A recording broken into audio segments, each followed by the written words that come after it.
What's going on, everybody? Ochoa here from SB Nation's bloggingtheboys.com. We hope all is well wherever you are. We hope you're happy, safe, healthy, and if I had to guess, I would bet that you are rather miffed. The Dallas Cowboys lost for the third time this season on Sunday, a 49-38 final score loss to the Cleveland Browns. And wow, we have a lot to unpack. I want to start here and say that these aren't your father's Cleveland Browns. These aren't your brother's Cleveland Browns. These Browns are pretty good, and they're 3-1 on the season. I think they're going to be a playoff team, and I think a lot of that has to do with the added wild card spot, but that's neither here nor there. The point is, you're going to see a lot of jokes going around the internet. The Browns. This is a pretty good team the Cowboys lost to, but that doesn't mean that the loss is excusable by, any sort of measure. Look, the Cowboys got curb stomped by the Browns. Again, 49-38 the final score. The last time the Browns scored more than 49 points, I want you to guess when it was. I'm going to give you just 2 seconds to think about this and guess. Because the last time that the Browns scored more points than they did on Sunday against the Dallas Cowboys, those 49 points at AT&T Stadium, was September 16th, 2007. Think about what you were doing in 2007, all right? Tony Romo was in his first full season starting for the Dallas Cowboys. To put some perspective on this thing, the Browns scored 51 points against the Cincinnati Bengals, all right? That's the company that the Dallas Cowboys find themselves in. They are among the worst defenses in the NFL. Think about that. The Cowboys have allowed more points over the course of their last 3 games than they have at any point in their franchise's history. The Cowboys allowed the Cleveland Browns. We all knew the Browns with Nick Chubb and Kareem Hunt were going to want to run the ball. We all knew that. We all said that coming into this game. We talked about it here on the official Blog of the Boys YouTube channel. Make sure you subscribe, by the way. The Cleveland Browns ran for 307 yards against the Dallas Cowboys. $3 the Cleveland Browns ran for against the Dallas Cowboys. 307 yards. It is the most yards that the Dallas Cowboys have ever surrendered on the ground in an NFL game. And you know what? It's not even just that they surrendered 307 yards rushing to the Browns, because as mentioned, the Browns have some talented running backs. Nick Chubb, if you told me, hey, Nick Chubb had 200 yards on the ground, I'd say, well, that sucks, but that's kind of expected. He's a really good running back. But Nick Chubb got hurt. He left the game. We hope he's all right. Kareem Hunt really didn't have a whole lot of yardage. Odell Beckham Jr. had 73 yards rushing.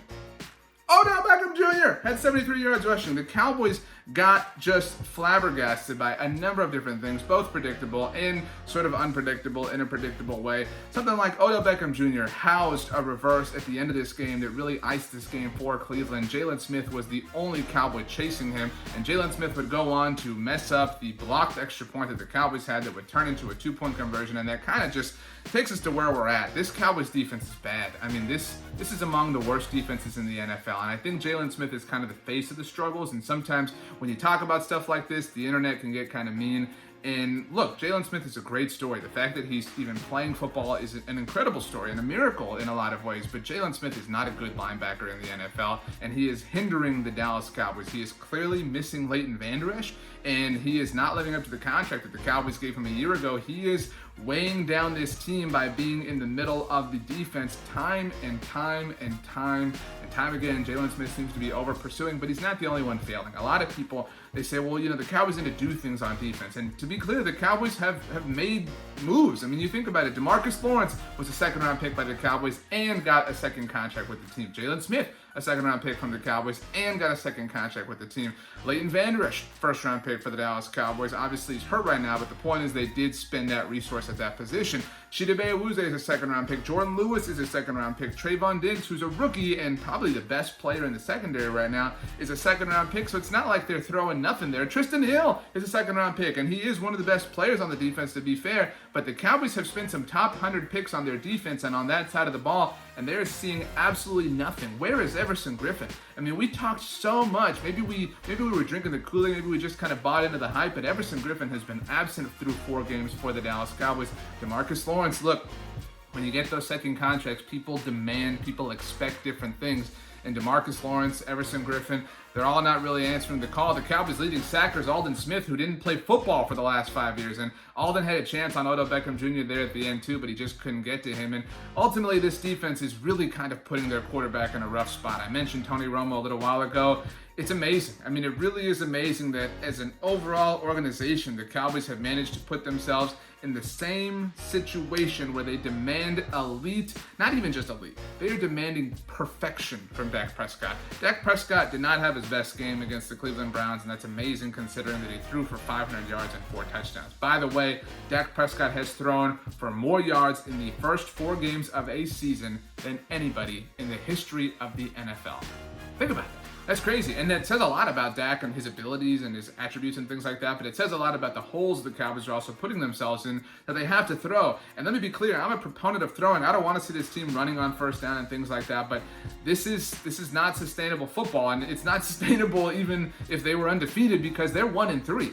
But the Cowboys are, again, Dak threw some passes that should have been intercepted in this game, I think. He did have the interception there at the end. Amari Cooper said that's on him, whatever. But the point is, Dak Prescott did not play his best game, but he is far from the problem. If the Cowboys are getting just average play out of their defense, out of their special teams, what is Tony Pollard doing? Why is Tony Pollard insisting on bringing kickoffs out of the end zone? Because he is repeatedly giving the Cowboys worse starting field position on their own 25-yard line. And it's those things, it's those little mistakes that add up and add up and add up and add up. Ezekiel Elliott, has had some turnovers over the last couple of weeks, and it feels like Dak Prescott is sort of swimming against the current in a lot of ways, where he does have to play perfect just for things to sort of be a coin flip for him and his Cowboys. And if not, well, they're going to find themselves in some holes. They're going to find themselves trailing. They're going to find themselves trying to pull off miracles like they did against the Atlanta Falcons and like they almost did against the Cleveland Browns. But they are 1-3, and this is really bad. It's the first quarter of the season. Obviously, there's 16 games. You divide 16 by 4, and that gives you 4, which means a quarter of a season is 4 games. And that is what the Dallas Cowboys have played. Number 1, time flies. Oh my gosh, holy crap, a quarter of the season already done. But number 2, do you know how many interceptions the Cowboys defense has through a quarter of the season? We're talking a quarter, 25%, a quart, right? A quart, milk, quarter milk, whatever. A quarter of the season. The Dallas Cowboys defense has 1 interception. 1, as in uno, as in a singular, as in not multiple, as in the prime number of 1. They have 1 interception as a defense through 4 full games of football. 1! Uno! 1! It's just it. That's 1. They only have 1. How's that possible? You would think the laws of probability would dictate, footballs get tipped up in the air all the time, that somehow, some way, they would get more than 1 interception through 4 full games. And that's because they have played 2 games that saw wide receivers throw passes. Russell Gage threw an awesome pass against them that Julio Jones should have caught, that should have won that game for the Falcons. And in this game, Jarvis Landry threw a pass to Odell Beckham Jr. that went for a 37-yard touchdown. This team's getting cooked by wide receivers in the passing game. It's unbelievable how bad this defense is. It is literally historically bad as far as the Dallas Cowboys are concerned. And this is the hole they're in. And next week, the Cowboys, guess who's coming to town with his new offense? Jason Garrett's New York Giants, who are 0-4 on the season. But if they look functional against this Cowboys team, the internet might just cease to exist forever. And if that happens, I don't know what we're going to do. We're going to figure it out, but it's going to be bad if Jason Garrett's Giants offense looks legitimate against this Cowboys defense. Mike McCarthy has to answer some questions. He has to answer why the defensive struggles continue, and he has to answer why the Cowboys started Terence Steele at right tackle. Tyron Smith did not play over the last 2 weeks, obviously. Lyle Collins, we found out on Saturday from NFL Network's Jane Slater, is going to have surgery on his hip on Wednesday and is going to miss the rest of the season. And we have seen, while the Cowboys were missing both of their tackles, that they started Brandon Knight at left tackle and Terence Steele, the undrafted free agent rookie, at right tackle. Now, Brandon Knight played okay, played rather well, I think, at left tackle in Tyron Smith's absence. So Tyron Smith is back. A lot of people thought, well, Brandon Knight played better. We'll put Brandon Knight over here at right tackle, Tyron Smith at left tackle, and that'll be the best tackle combination that we can have because Lyle Collins is not going to be here throughout the rest of the season. No. That's not what the Dallas Cowboys did. The Dallas Cowboys said, Tyron Smith, you're here at left tackle, and Brandon Knight, you're just going to be over here on the bench. We're going to keep Terence Steele at right tackle, who struggled last week against the Seattle Seahawks because, we're only going to be playing Myles Garrett. You'll be fine. You're an undrafted free agent rookie at Texas Tech. You can totally take on the guy that's probably going to win Defensive Player of the Year. Get it done, Terence Steele. And guess what happened? Myles Garrett beat Terence Steele, caused a Dak Prescott fumble, and the Cleveland Browns scored a touchdown off of that. That is a 7-point mistake, arguably a 14-point swing if you want to go that far, if you do believe that much in the Cowboys offense, that Mike McCarthy and his staff were directly responsible for because they made the decision to start Terence Steele at right tackle, even though that didn't make a whole lot of sense, even to you and me. All right? And so Mike McCarthy's got to answer these questions. I mean, the Dallas Cowboys are 1-3 under Mike McCarthy. The last time that the Dallas Cowboys were 1-3, they fired their head coach in the middle of the season because he ironically got blasted 45-7 on Sunday Night Football against Mike McCarthy's team. Jason Garrett, who is coming to AT&T Stadium next Sunday, during the 9 years that he was the head coach of the Dallas Cowboys, they never started off 1-3. The Dallas Cowboys were never worse than 2-2 through 4 games under Jason Garrett, yet in Mike McCarthy's first season as their head coach, they're 1-3. Now, all of these are probably just coincidences,